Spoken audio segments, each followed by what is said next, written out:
All right. I said I have a question, but Tammy, did you have a question? I said, all right. Oh, I was like, and I was like, oh wait, do you have a question?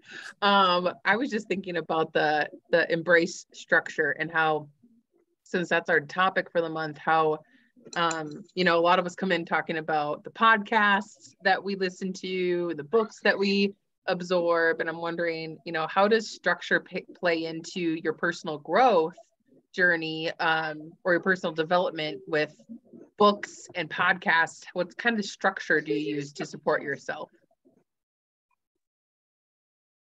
It's a really good question.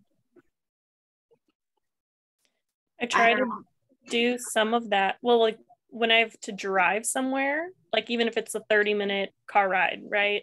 Like listening to a podcast instead of the radio, something like that. Or if I'm working out, I'll listen to a podcast.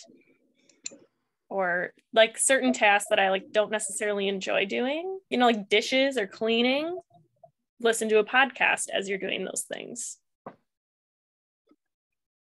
Because then my mind's elsewhere from what it actually has to get done. Yeah, I love that. Have you guys heard, Tony Robbins is the one I heard this from, but he calls it net time, no extra time.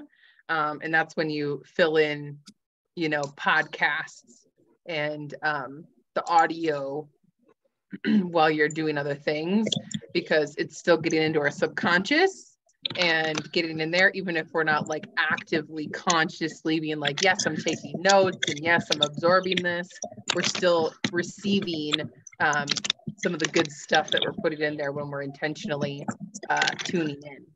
So yeah, I love that. I totally do the same thing, Erin. Like I love that. We're car rides, you know, for a moment, once in a while, I'll be like, ooh, I got commuting. And I was like, wait, I got commuting. And I'm like, I can listen to this and I can take care of this, because I can't just sit here in the computer. I mean, the podcasts and things are usually what I'm doing. Yeah, so good. But as for books are harder. I was gonna say books are a little tougher. Like audiobooks or like sitting down and reading a physical book? Reading the physical, like I'll do them. I have a few. I don't know if I'm as structured though.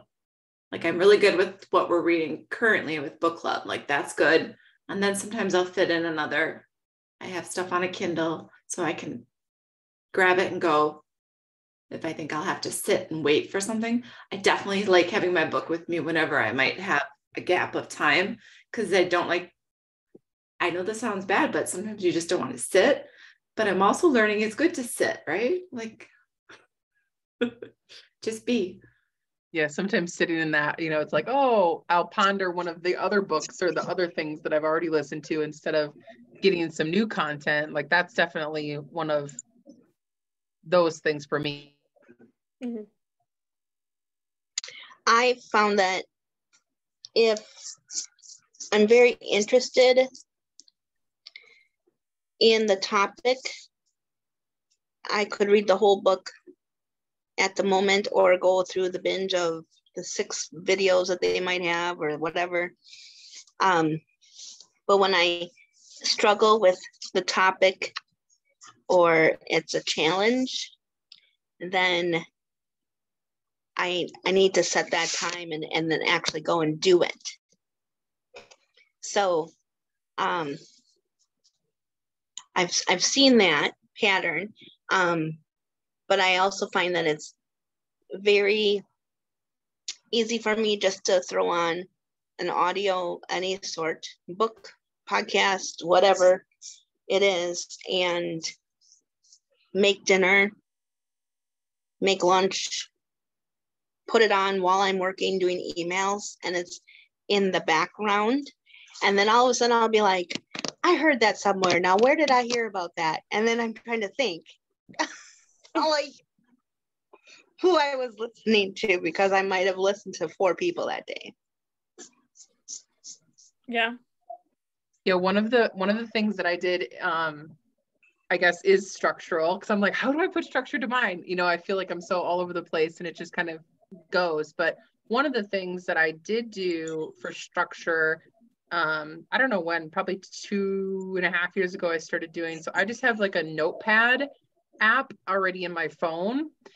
And I started logging in. So I, when I listened to a YouTube video that I really loved the content, or a podcast, I'll copy the link and I'll open up my notepad in my phone and I'll label it, whatever the really caught my attention, like, and I'll just kind of label it so that I maybe have something to go back to easier. And then I copy the link in there. So then on the days that I'm like, ooh, I need that topic, I can go in and click on it. I did that a lot with motivational speaker Les Brown. There was like a YouTube video that came up last year at the beginning of the year that was like, I challenge you to listen to the same audio for 30 days straight. And I did it.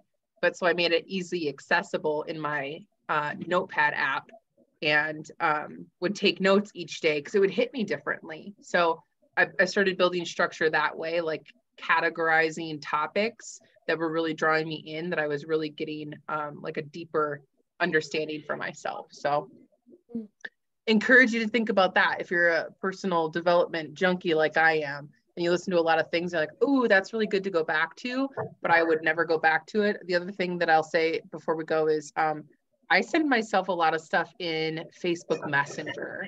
So I actually type in my name and I forward stuff to myself, links or events or whatever it is that I want to remember, recipes. I actually just send them to myself in Facebook. I am my own best friend in Facebook. Smart.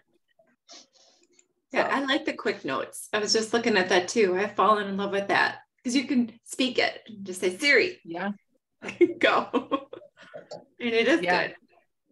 Yeah, using those tools, to embrace the structure that we, can develop for ourselves to continue to grow and build off of it. I'm really excited this month to be able to see, like, how can we build, more structure in a positive way for ourselves with the tools that we're using. Because it's going to accelerate our growth. So, yeah, awesome. Well, thanks for sharing, ladies. Have a good afternoon.